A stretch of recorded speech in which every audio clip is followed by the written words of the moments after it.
to Tandem Parlor. I've been in the events industry for the last 4 to 5 years.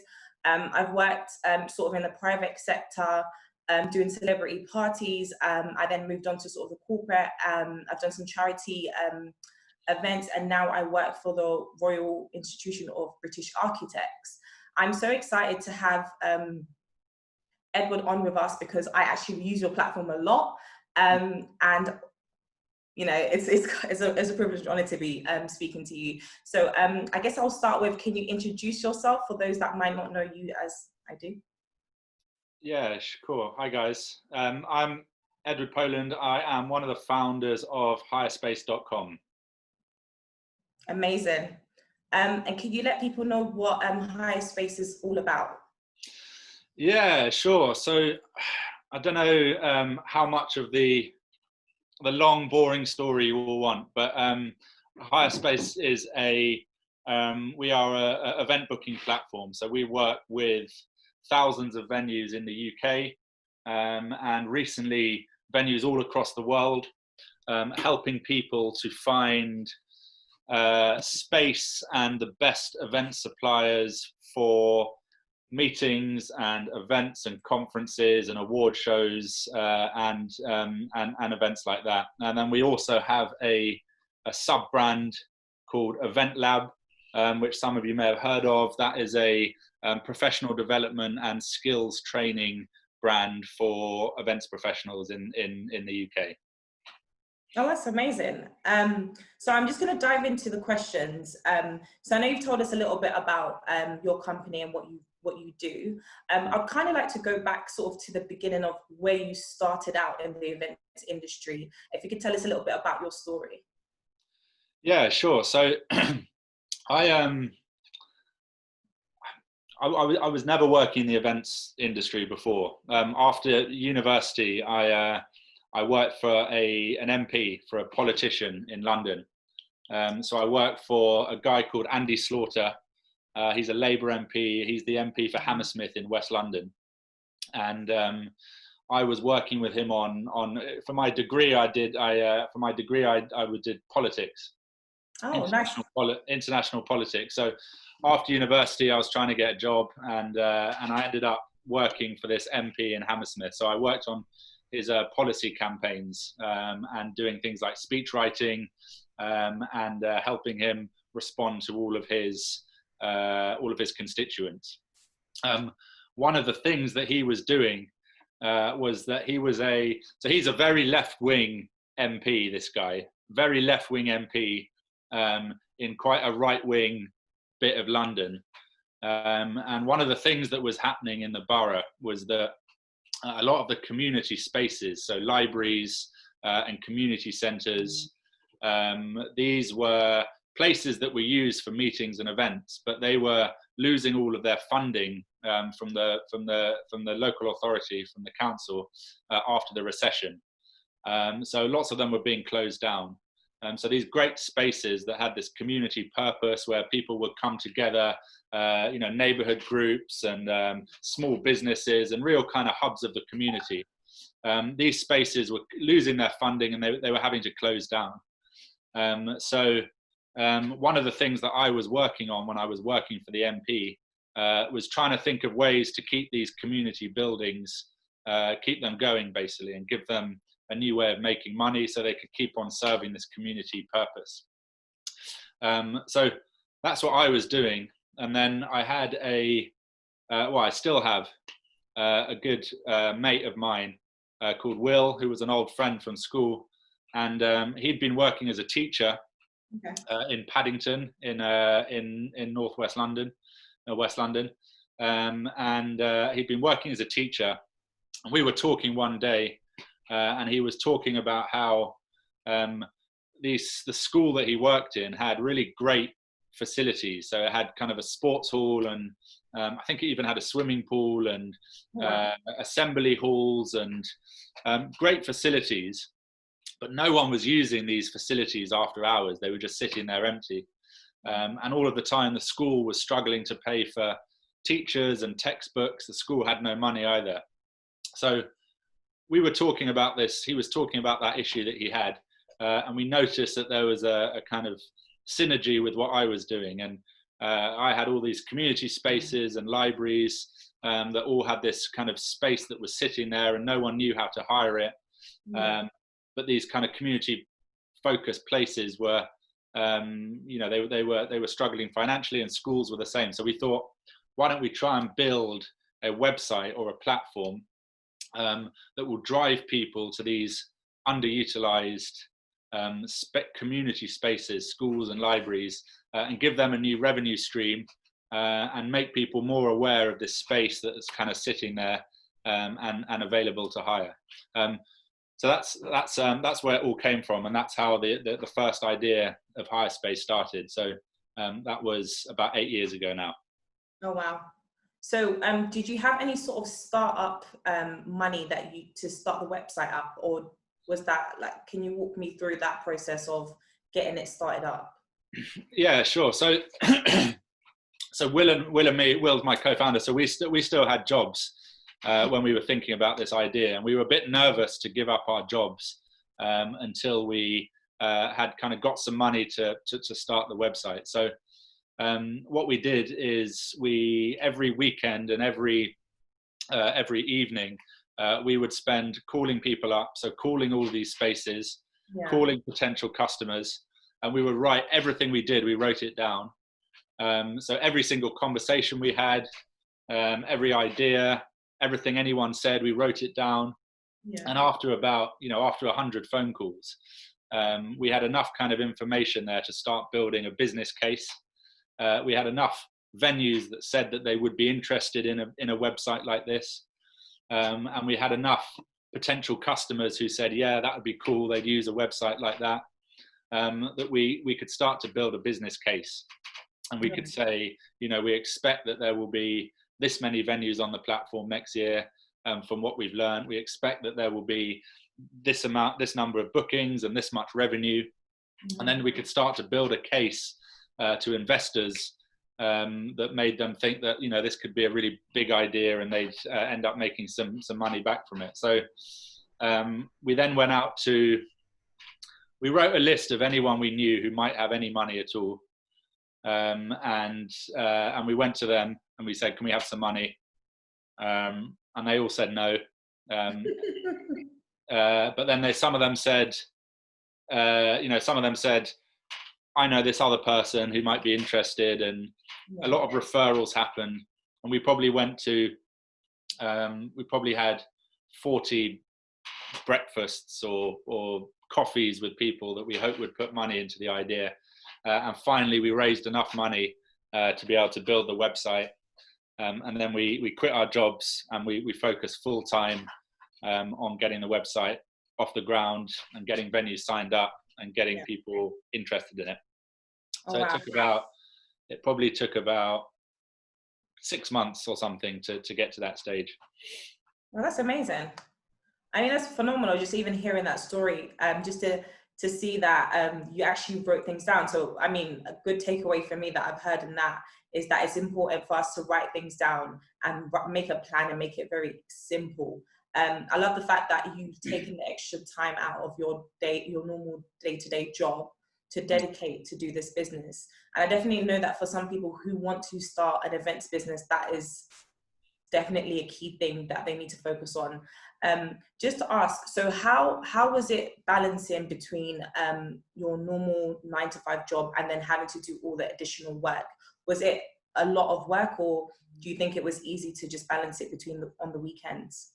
Well, I think it tees you up for a life starting your own business, because you're gonna have to get used to that, because it's a lot of work. And when you have your own thing like that, you're always thinking about it, and you're always you definitely you end up working long hours, particularly at the beginning, and that's just one of the things that goes with having a business.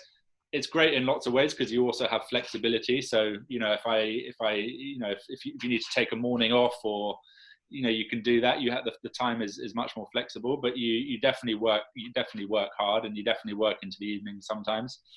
So I think it was probably a good education for the real thing, to have that period beforehand, where we're essentially working two jobs. Yeah.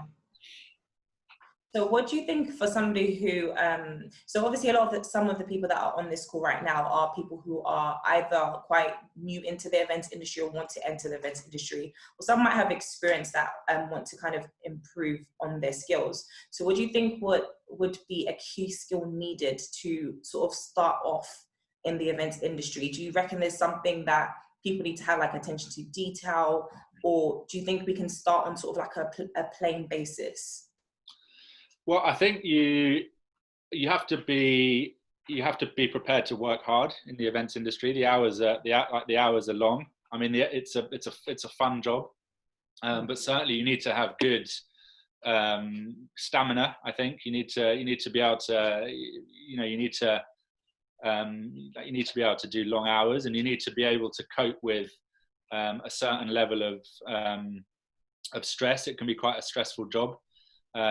It's a stressful thing to put on a live experience, and there's always lots of spinning plates and balls in the air that you're juggling, and you have to be quite kind of calm under pressure if you're working as events professional. I'm sure you would know that from your from your time doing events. I think it helps to be sociable in this industry. And I think it helps to be someone who isn't afraid to go out and introduce themselves, or to approach someone on LinkedIn, or to engage in a conversation on social media. A lot of the events industry is about relationships. Relationships with clients, relationships with the right venues, having a good supplier network. Being kind of, being able to confident to talk to people and make new friends and meet people, I think is really important. I think the other thing I would say is that the events industry at the moment is changing more than it will ever change again, maybe, or at least not for a long time. Yeah. The way that everyone does everything at the moment, like it's all in question. People are working it out. No one really knows much more than anyone else about what's going to happen. People who have 30 years of experience in this industry, they're not necessarily any better place to work out what's going to happen next than someone who's been doing it for a year or two, because it is all changing so much with the way that people think about stuff. So it's a really good time, I think, to be coming into this industry, and it's a really good time to be learning at the moment. And I think looking at something like how you do events safely at the moment, I mean, that's like, if you follow all of the guidance on that, and you're following the industry news, and you're following, like, we have a safer events program, which I would recommend that everyone read. We have a white paper. You can get it from our website about how you can do events safely again. The industry associations have content on this. If now you understand that really well, then you understand everything that anyone's talking about at the moment. So it's a really good time, I think, to be getting into the industry, and in a short period of time now, you can learn a hell of a lot that will serve you really well going forward. Yeah, I totally agree with that. I mean, especially now, obviously with COVID and everything that's happened, it's meant that a lot of events have moved to being online or virtual events. So I wanted to ask, I know your platform is heavily focused on helping people, find venues. How has that affected your business since COVID? Yeah, sure. So, I mean, like any business like ours in this industry, our revenue fell off a cliff in March, because no one excuse me, no one's booking event, or certainly not then. People weren't thinking about booking events. So certainly us, like every business like us, revenue went downhill very, very quickly. So we had to diversify as a business, and that's the way that you survive things like this, is by diversifying, and by making sure that you keep on talking to your customers and your clients. So we now have a virtual events service as well. So you can now organize virtual events through HireSpace, and we know all of the best providers, and we can get anyone a good deal on virtual events, and we can talk them through that process. So we diversified into that. and then we focused just on doing content that was going to be helpful for our community, basically. So for our venues and for our events organizers, our marketing team has been working even harder than ever before to understand what's going on with the changing landscape and to create content, whether that's video content. We've done a series of virtual events, or whether it's blog content or audio content. We've made sure that we're constantly producing stuff that's going to be helpful for our clients, so that they see us as a helpful resource during this impossible time. And then on the other side, when events come back to normal, then we'll be in a really good position to go back to all of those clients and to carry on the business as it was before. But yeah, to answer your question, like really hard time for any business in this industry, and you know, it's not over yet. It's going to get harder for a lot of businesses for the next 3 months as well. Yeah. And yeah, it's just a case of riding it out. But yeah, we've been doing lots of virtual events too. Oh, that's amazing. I didn't even know that you have a virtual platform that you're offering as a service.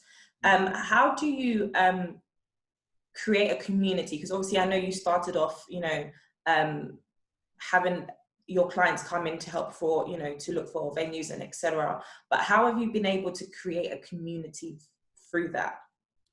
Yeah, that's a really, really good question. So I'm acting like I've got COVID here. I don't think I do. I think it's just a cough. It's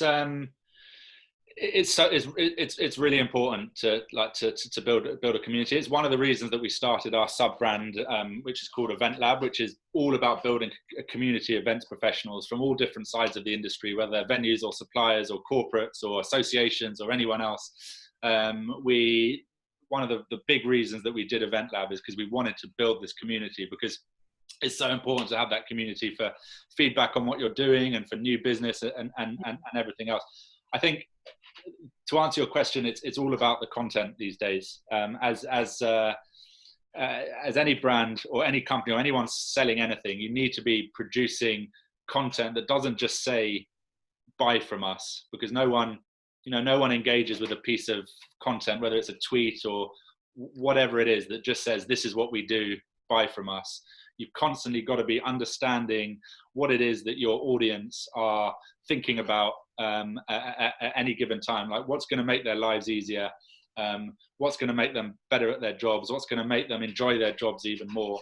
And then you have to produce content, you have to talk to them in a way that's helping them, not helping you, essentially. So that's the way to do it, is just constantly being as helpful as possible, and having good content and making sure that you're distributing that content properly. So make sure you're thinking about all the obvious marketing channels. So, you know, if you've got all of your social media looking good, if you've invested properly in your website, is your website so important? You've got to have a great website, whatever you're doing.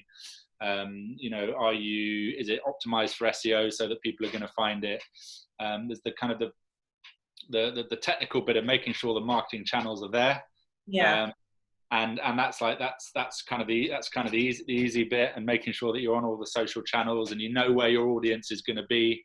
Are they going to be in, you know, event professionals more on Facebook? Are they more on LinkedIn? And asking yourselves these questions. And then when you've identified the channels to speak to them, then just think about what they're thinking about, what's going to help them, and then produce content that's going to help them. And then you start to grow that community. Then you can start to get them together at events, and you know, they'll be on your database, and you can keep them informed in newsletters.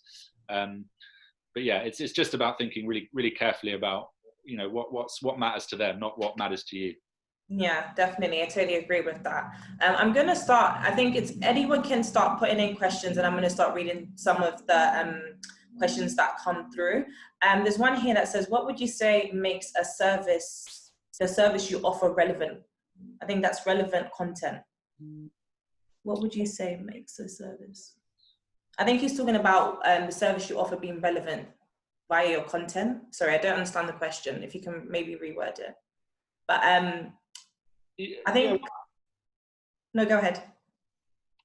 I think Yeah, I mean, I think it comes back to what I was saying before. Like, you really have to understand your audience, and normally you will understand your audience because you know you're in that industry. But we do lots of things like, so we do a lot of surveys of our audience, and we ask them what they want to hear. And whenever we do an event, we take feedback in person from the event. We ask people, what do you want to hear about next, or what's the biggest thing that's challenging you as an events professional at the moment. I think like open-ended questions are really good. A simple question like, what do you find, what's most challenging for you at the moment? That will give you so many kind of content ideas. And then we also, we have things like Google Analytics set up. So if you're producing any content, you want to be looking at Google Analytics. You want to see how long have people stayed on the page and what's the bounce rate. And you can start to see which bits of content people are engaging with best. And then that can start to inform the content that you produce as well.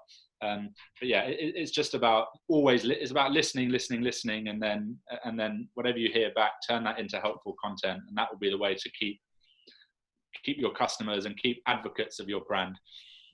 Absolutely. I wanted to ask you a question about sort of like, how do you deal with your competitors, especially in this kind of season where there's not much really going on? It's all about virtual events and everybody's kind of using different platforms. What would you say is the key thing of kind of still being able to compete, but staying true to yourself, if that makes sense? Well, with regard to the competition, well, yes. Yeah. I mean, I'll pick up on something you say about being true to yourself. I think forget the competition. I mean, it's really important to listen to your competition, to understand what they're doing, and it's good to have competition, but that kind of comes second. The most important thing is to have a set of brand guidelines and a mission statement that defines what you're doing, and be really true to it, and make it inform everything that you do and all the decisions, and all the decisions that you take, essentially. So, if you start a business, there's so many things you could do. The important thing is to focus on what drives you. Why is it that you all come into work? Why do you all get out of bed that day? What is the core thing that you're focused on? What is your mission and your purpose? And people talk about it a lot, but it really is so important. If you start to do things that don't tie in with your core purpose, you'll really start to go in the wrong direction, and that's the worst thing that you can do. On the competition, my view is it's great to have competition because it makes you better, basically. And if you don't have competition, you might keep some customers, but your product isn't going to evolve and it's not going to get any better, and ultimately you'll end up going downhill, and people will be turned off your product. So we have a healthy relationship with our competitors generally. We know them personally. We make a habit to meet them every now and again and stay on good terms, because it's you always learn from each other, even if you're competitive. So you might be looking at what they're doing and think that's a good idea, and maybe we'll think about doing that. But always, we always stay on good terms and just, I guess, motivate each other to go faster and do more. I'm going to ask a question from the audience. Somebody says, what do you think virtual reality has a place in the events industry? I don't think it's demonstrated itself really yet that it's definitely got a place. I think I think at a lot of events you see virtual reality, but it's a little bit gimmicky. You kind of see the same things, and it doesn't really contribute to the visitor experience. I think at any event you should ask yourself the question, is this genuinely making things better for the visitor? Is it integrating with the whole journey of being at that event? Or is it just there as a gimmick? So far, I haven't seen examples of virtual reality used really, really well at events. I wouldn't write it off completely, but I'd say jury's still out for me. Okay, interesting. So what is the future? What do you see HireSpace looking like in the next 5 years, would you say? Good question. So, I mean, we're a technology company at heart. Everything we do is designed to use technology to make the whole process of events organizing easier. So we always ask ourselves the question that it takes about 4 minutes to book a train, takes about 4 minutes to book a hotel room. Why does it take about 4 weeks to book a venue? Yeah. And like, really, there's no great reason for that. It's not exactly the same as booking a hotel room. It's not exactly the same as booking a train, but there are a lot of similarities that are the same, and that you can start to really eat into. So we're working a lot on live availability at the moment. So we want people to come on HireSpace and see. We're working with venues across the UK so that people can see their availability instantly, in the same way that you could see a hotel room or a flight, and so they'll know when a venue is available. That will cut a huge amount of toing and froing between the events organizer and the venue. That's time that no one wants to do. No one can be bothered repeating information and making phone calls and going back and forth. It doesn't add value to anyone. So live availability integrations will start to address that problem, and you'll start to have a much more seamless booking experience, particularly for smaller event types. We're also using kind of machine learning to make that whole power of searching a lot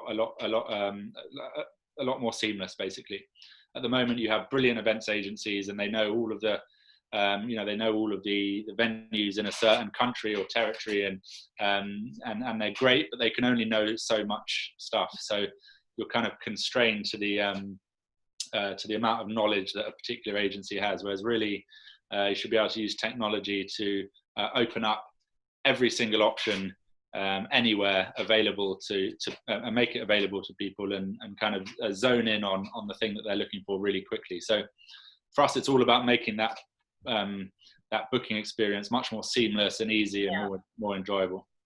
Oh, that's amazing. It's funny what you're talking about making it more seamless, because I definitely feel like that is an issue in the events industry. It does take far too long to get certain things in place. What do you see for the events industry moving forward, especially after now that COVID has definitely made virtual events more of a culture for the events industry? Well, I think people will always want to meet each other. I think that's just a human thing. Like, people want to get together. I don't think virtual events are going to replace in-person events completely. I think two things will happen. I think there'll be more hybrid events. So I think there'll be more events where there's both a virtual and an in-person element. I think there'll probably be a bit less long distance travel for events, because you also sustainability is a big thing now, and so it should be. And the events industry is not the most sustainable industry in the world, I think it would admit, but it's starting more to think that way. But I think you'll see fewer instances of people traveling very long distances to come to events, and you'll see those events being kind of localized and have a hybrid element. So there will be people there, which everyone loves. There'll be that networking element and that buzz of an event and meeting people and that in-person content. But you'll also have, I think venues will be equipped to, venues and events organizers will be equipped to put on a fully hybrid event where all of the content is available virtually. And you've got some stuff going on in person, you've got people watching and engaging from all around the world. I think that will be the next big kind of change that comes. Okay. In fact, I don't think there'll be any or hardly any in-person events that have no virtual element. Yeah, maybe some social ones, but not many. Yeah. A really good question here. Somebody says, what's the best way to keep your audience engaged? I'll be running a virtual summer internship next month, and do worry for our interns. So is that at a virtual event, keeping people engaged at a virtual event? Yeah. So I'll read the question again. It said, what's the best way to keep your audience engaged? I'll be running a virtual summer internship next month, and do worry for the interns. So virtual events, I think it's the way to look at virtual events is people have a shorter attention span when they're looking at a screen. They're more easily distracted. The important thing is I think two things. Three things. firstly, have really good speakers who are well prepped in advance. I think number two, keep the session shorter. No one wants to watch an hour-long person, someone talking for an hour or even 40 minutes on a screen. They're going to get distracted. Even if you do a panel discussion, I'd keep it shorter than you would have a traditional panel discussion. I mean, our ones are about between 20 and 30 minutes. I think that's long enough. And number three, you've got to have the interactive element, because otherwise people will switch off. So always have, think about polls, ask questions, get questions from the audience. If it's not interactive, people will start to switch off. Whereas at an in-person event, they're more content to, I think, take a bit more time and sit back. And virtual event, you'll lose people if you don't keep them engaged. Amazing.